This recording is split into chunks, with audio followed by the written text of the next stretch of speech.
Carter, something terrible has happened. So I found out too late to stop you, huh? What do you mean? You're going to tell me that you've had another period of temporary insanity, aren't you? Yes, that's right. I don't remember what happened, but when I came out of it, I found this knife in my pocket. Yes, I expected that. Those stains on it. Carter, they're blood.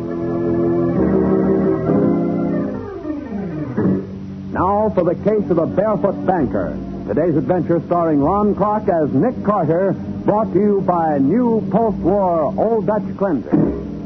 It's 4 o'clock on a Monday afternoon, and Arthur Colby, portly, dignified, and respected, walks through the huge bronze doors of the Colby Trust Company and crosses to the curb where a uniformed chauffeur opens the door of his limousine. I won't need the car just yet, Marvin. I think I'll walk a few blocks before going home. Yes, Mr. Colby. Don't close the car door yet, though. I want to get in for a moment to take off my shoes. I beg pardon, sir? To take off my shoes. It's such a fine day. I think I'll walk barefoot. Mr. Colby, barefoot on Park Avenue? Yes. Good idea, isn't it? I can't imagine why I never thought of it before.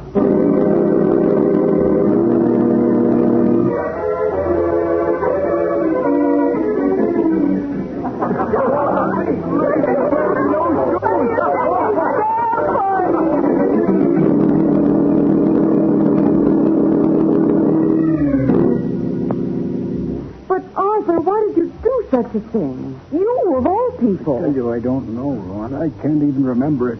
It was like waking from a sound sleep to find myself in the street, crowds laughing at me. Can you blame them? Richard, keep quiet. Yes, sister dear. And that newspaper photographer, I tried to smash his camera. And you only succeeded in giving him a better picture than he'd hoped for. It's on the front page of every tabloid in town. Don't remind me of it. You with your Homburg hat, striped trousers, and bare tussies swinging that gold-headed cane at the camera. You shut up. Arthur, dear, please don't get excited.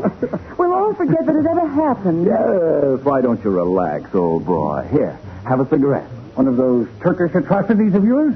No, thanks. I'll stick to my pipe. Sis? Not now, Richard. Aren't we swanky these days? Monogram cigarettes, no less. Yes, they're not paid for either, by the way.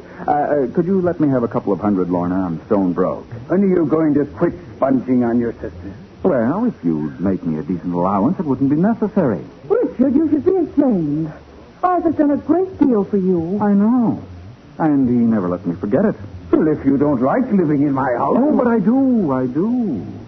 It's very convenient to have a sister with a rich husband, even though he is a bit eccentric. Well, I am not eccentric. Well, I was trying to be polite. Most people would have said balmy. Richard, that's enough. Well, it's not as if this were the first crazy thing he'd done. How about the way he hides things all over the house? And the time he put the goldfish in the wall safe? If that isn't a sign of something not Get quite... out of here. Get out of here. Very well. I'll go. You'd better watch out, sis, or you may wake up some morning with your throat cut. Wait, Arthur, dear. Now, don't pay any attention to him. Maybe he's right. Perhaps I am losing my mind. Oh, that's nonsense. You're only tired and nervous. But what if during one of these mental blackouts I should harm you? Don't even think about it. Tomorrow we'll see Dr. Henderson. Lorna, Arthur, what's the matter? there's something in this humidor. Something buried in the tobacco. Buried in the tobacco? Look, it's my watch. The one I lost 2 days ago. Well, maybe you didn't put it there, darling. It might have been Richard playing a joke on you. No. I hid it there myself. I remember now. But, Arthur, why? I don't know. Heaven help me, Lorna. I don't know.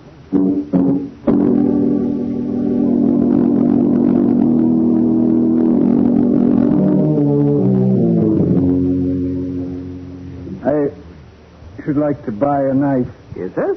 A kitchen knife? I believe so. Yes, a kitchen knife should do nicely. What kind, sir? What kind? Oh, yes, sir. Paring knife, butcher knife, carving knife? Butcher knife. Yes, a large butcher knife. Of course. Now he has them at various prices. The price doesn't matter, just so it has a sharp edge. A very sharp edge. See, it's for my wife.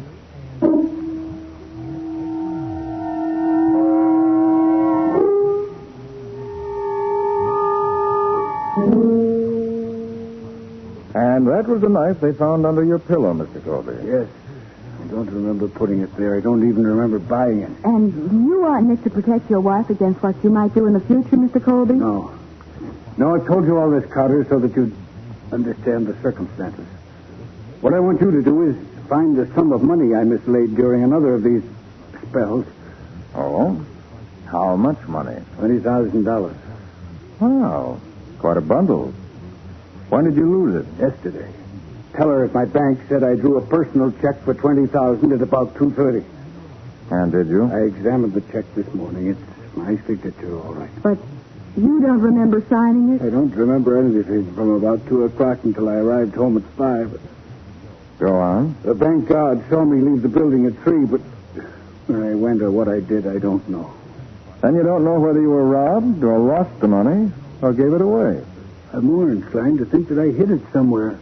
I do hide things lately. Well, I'll see what I can do. But frankly, I think there's only one thing that'll get your money back. What's that? Luck, Mr. Colby. Just plain sheer luck.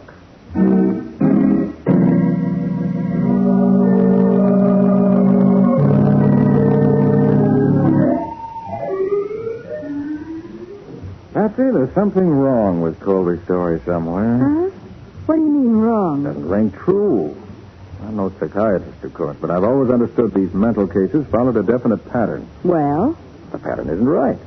Up until now, he's been hiding little things about the house. Oh, $20,000 isn't a little thing. Not in my dictionary. No, mine. But he didn't hide it in the house this time, either. Yeah. That's one thing.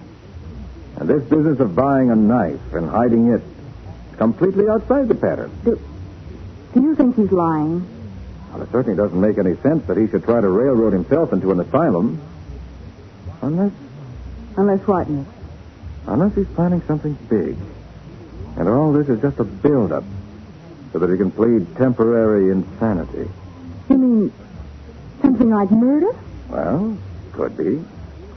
You have the name of Colby's psychiatrist? Yes, it's Dr. Miles Henderson. He has an office in his home out in Eastfield. Try to get me an appointment with Dr. Henderson. Let's find out whether he thinks Colby might be faking. Okay. Oh, and ask him to have Mrs. Colby there, too, will you? Perhaps she can tell us how her husband acts during these so-called periods of forgetfulness.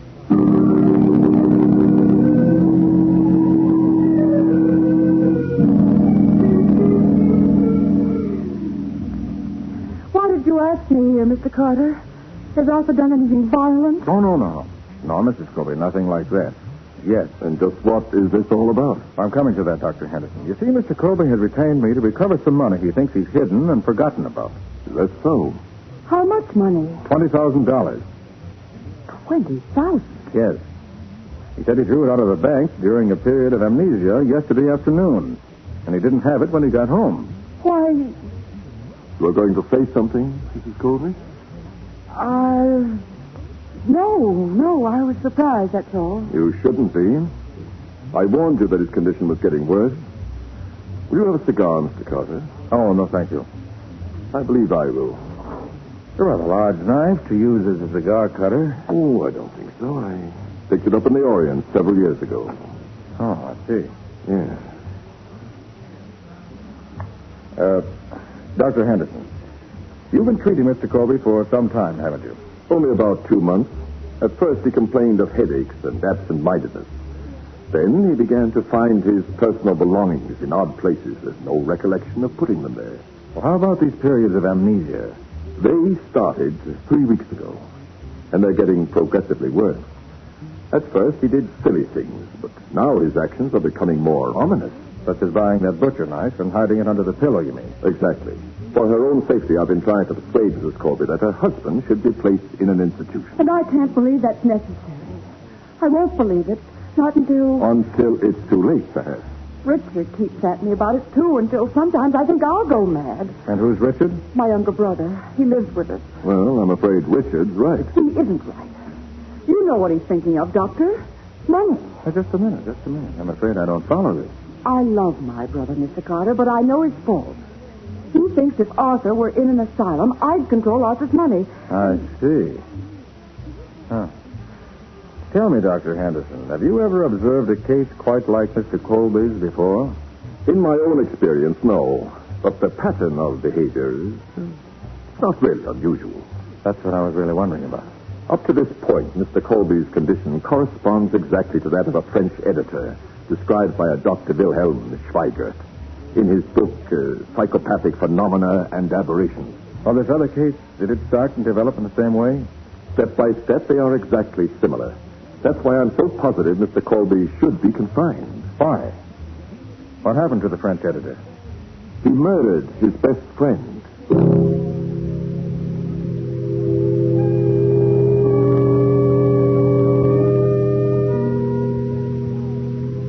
Did you find out anything from your conversation with Dr. Henderson yesterday, Nick? That's enough to make me even more curious. Patsy, I want you to get me a book.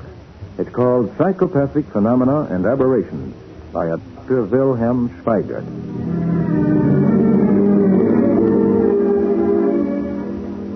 Nick, I'm sorry, but I can't find that book you asked for. I've called every publisher and bookseller in town. Nobody ever heard of it.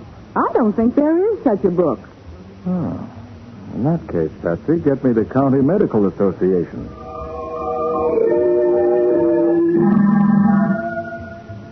I see. Thank you very much, Dr. Wilson. What do you say, Nick? You're right, Patsy. There is no such book. And there never was a Dr. Wilhelm Schweigert. Well. Not only that, the Medical Association has no record of any such person as Dr. Miles Henderson.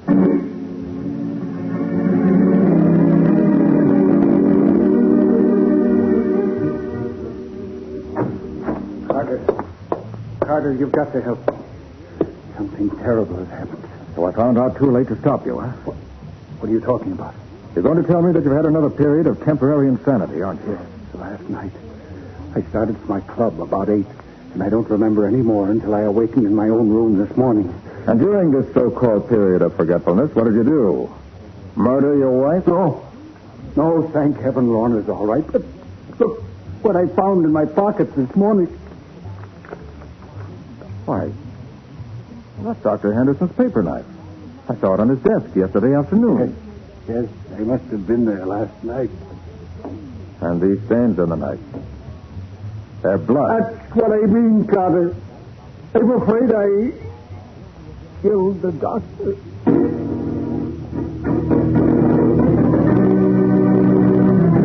Well, instead of being part of Colby's plan to cover up a murder, the false Dr. Miles Henderson, it appears, has himself become Colby's victim. We'll see what happens next in just a moment.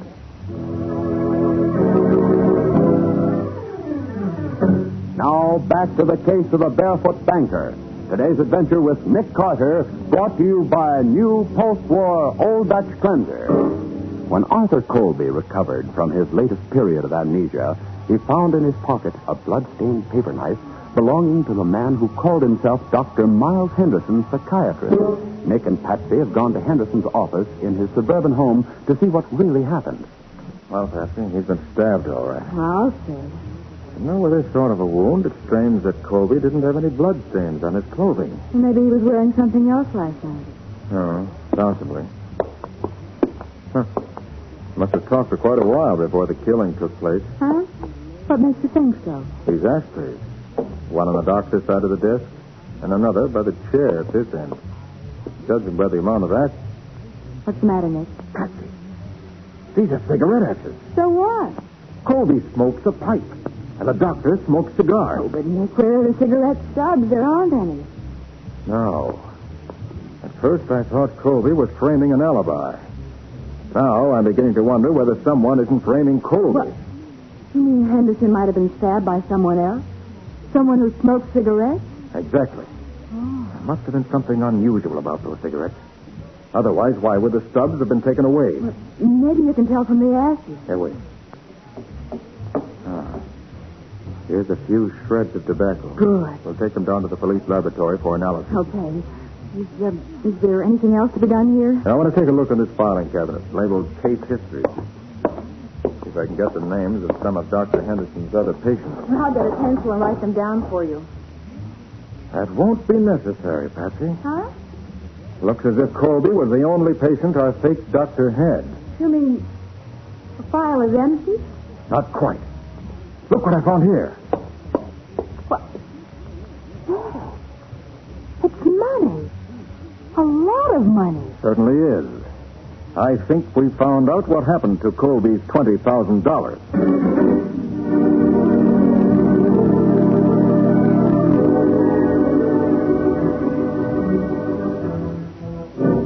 You mean I gave the $20,000 to Dr. Henderson during my spell of amnesia? I don't think it was amnesia, Mr. Colby, nor insanity either.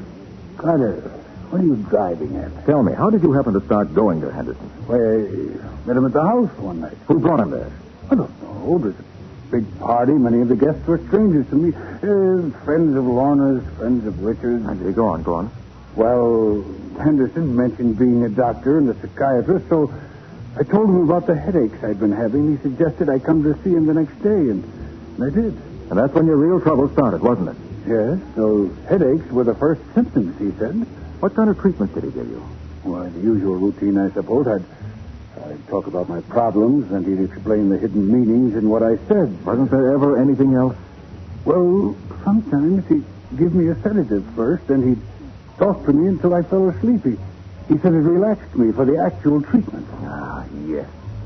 And after one of those treatments, you'd pull some ridiculous stunt, wouldn't you? Are you trying to tell me the doctor was responsible for the spells I've been having? Colby, he wasn't a doctor. He was a fake. What? And unless I'm mistaken, the reason for your peculiar actions was not insanity. You were hypnotized.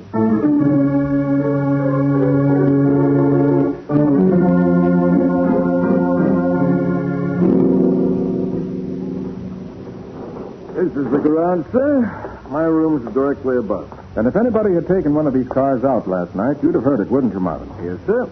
I did. You did? Then one of the cars was gone last night? Yes, miss. Mr. Colby took the convertible about 11:30 and brought it back a couple hours later. Yes.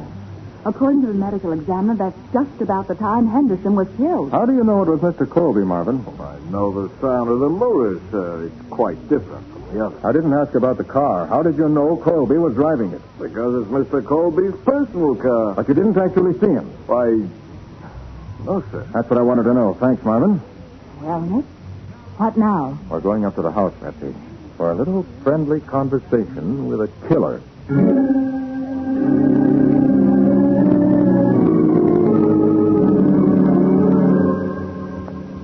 Isn't this rather useless, Mr. Carter? We all know what happened. My brother-in-law killed Henderson in a fit of temporary insanity. I still want to know whether anyone left the house last night at 11:30. Can you tell me, Mrs. Colby? No, I'm afraid not. My room is in the east wing. Too far away to hear the front door. How about you, Mr. Ames? At 11:30, I was sound asleep. I'm sorry we can't be of more help. Will anyone have a cigarette? No, thanks, Richard. Mr. Carter? Miss Bowen? These are rather special if you like all turkey tobacco. Yes. Don't you... Oh, no, thanks. I don't smoke. I wonder whether I may make a phone call, Mrs. Colby. Well, of course. Richard will show you where the phone is. Well, while you're making that call, Nick, I'm going to work on a little idea of my own. What sort of an idea, Patsy? Never mind. But I may have a surprise for you.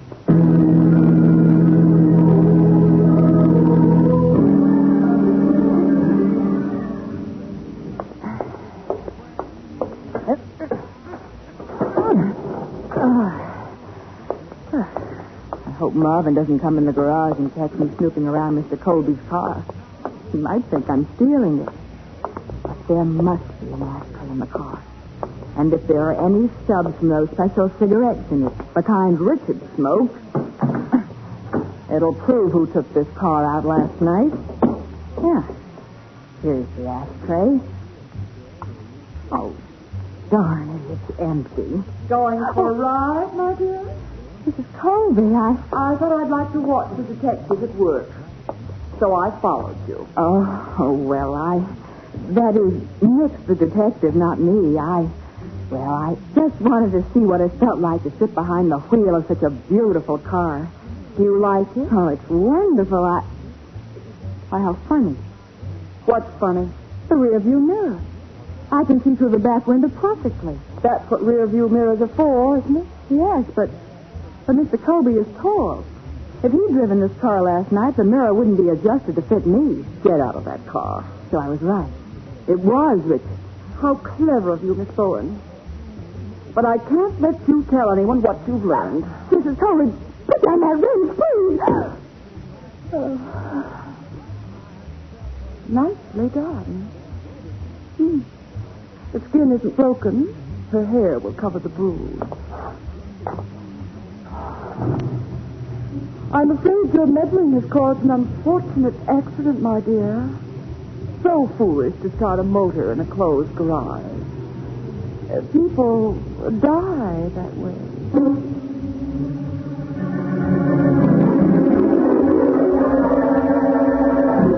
And as Mrs. Colby closes the garage door, Patsy lies unconscious behind the wheel of Arthur Colby's car with the motor running. We'll see what happens in just a moment.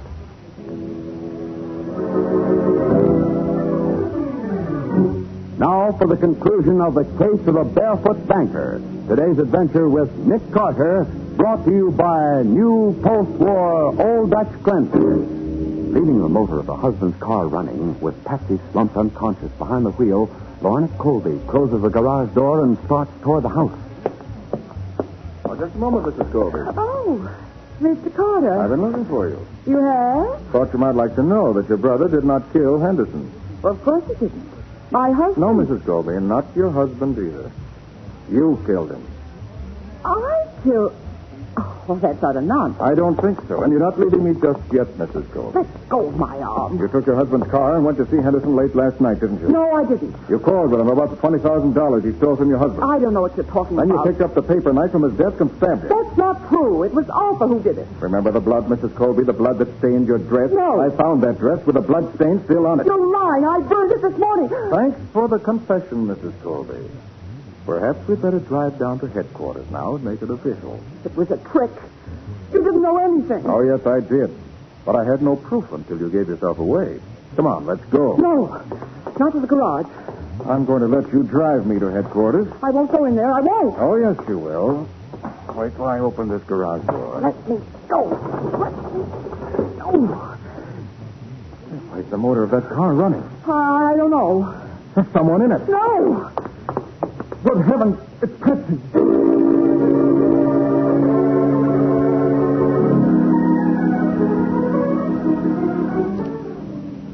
Well, Nick, they say I can leave the hospital tomorrow.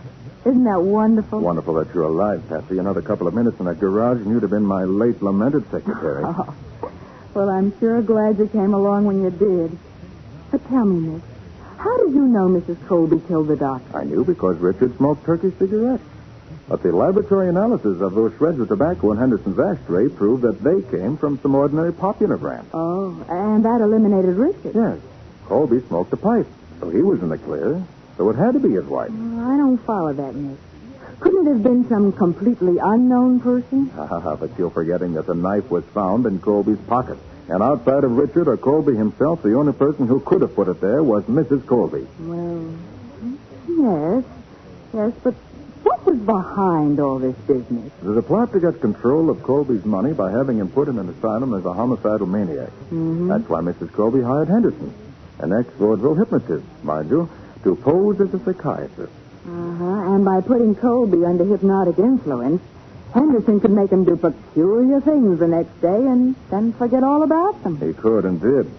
And after a few incidents like that, all before witnesses, mind you, Mrs. Colby would have no trouble at all getting her husband put away as a dangerous lunatic. Then Richard was completely innocent. Didn't know a thing about it. You know, the whole scheme might have worked out if Henderson hadn't got greedy and used hypnotism to make Colby draw that $20,000 out of the bank and bring it to him. Yes, that was a fatal error. I should say it was. Made Mrs. Colby furious. So that's why she killed him. That was one reason.